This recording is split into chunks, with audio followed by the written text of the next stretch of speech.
Bonjour à tous. Cette manne fraîche spéciale pour les jeunes, mais ça touche tout le monde. Mais c'est spécifique pour les jeunes parce que c'est des problèmes souvent que les jeunes ont ou des choses que les jeunes désirent. On verra plus tard avec les fiançailles ou comment rencontrer son ou sa partenaire. On parlera de tout cela. Donc j'aimerais commencer aujourd'hui. Le thème, c'est 5 personnes qui te tirent toujours vers le bas. Et on trouve ça dans Proverbe 13 au verset 20. Proverbe 13, verset 20. Celui qui fréquente les sages devient sage, mais celui qui se plaît avec les insensés s'en trouve mal. Donc la Bible, elle dit que les relations que nous avons peuvent avoir une influence dans notre vie.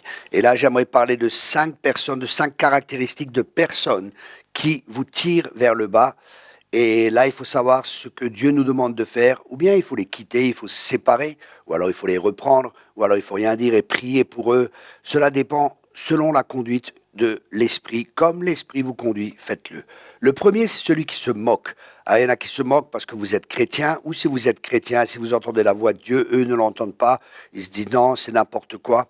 Ça aussi, c'est des personnes, il faut vraiment savoir est-ce qu'on doit être en relation avec eux ou non. Ça, c'est la première personne, c'est la première caractéristique, c'est les moqueurs, pardon. La Bible dit ne t'assieds pas avec les moqueurs. Et la deuxième personne, c'est ceux qui doutent. Ceux qui sont toujours en train de douter, qui voient que le négatif, le verre à moitié vide, pardon. Et là aussi, c'est des gens qui sont toujours négatifs, qui amènent une atmosphère avec eux aussi qui est négative et qui risquent de nous influencer.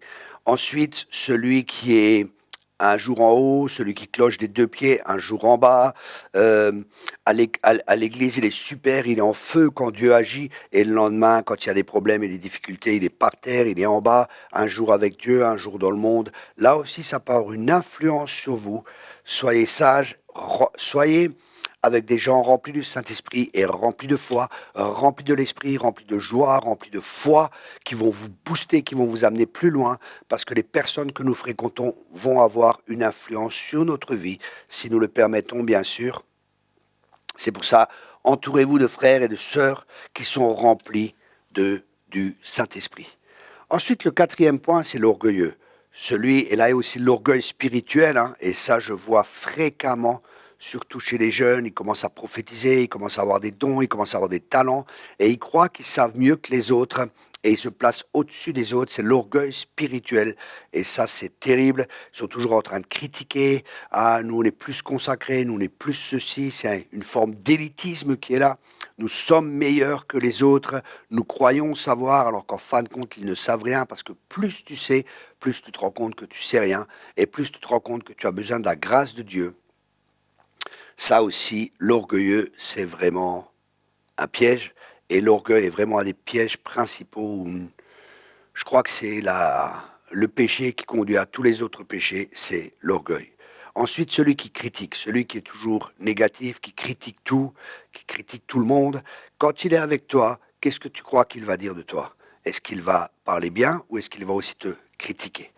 Voilà, ça c'est les 5 points de 5 amis qui peuvent te tirer, qui ont ces caractéristiques, qui peuvent te tirer vers le bas. Et là, il est important pour toi de savoir, est-ce que je dois rester avec ces personnes, est-ce que je dois me séparer, selon la conduite du Saint-Esprit. Voilà, j'espère, je suis persuadé que ça vous a béni. C'est des conseils que je vous donne pour vous aider à être dans votre destinée, pour vous aider à vous forger un avenir selon Dieu et pour réussir dans tout ce que vous entreprenez, pardon. Soyez tous abondamment bénis. Merci beaucoup.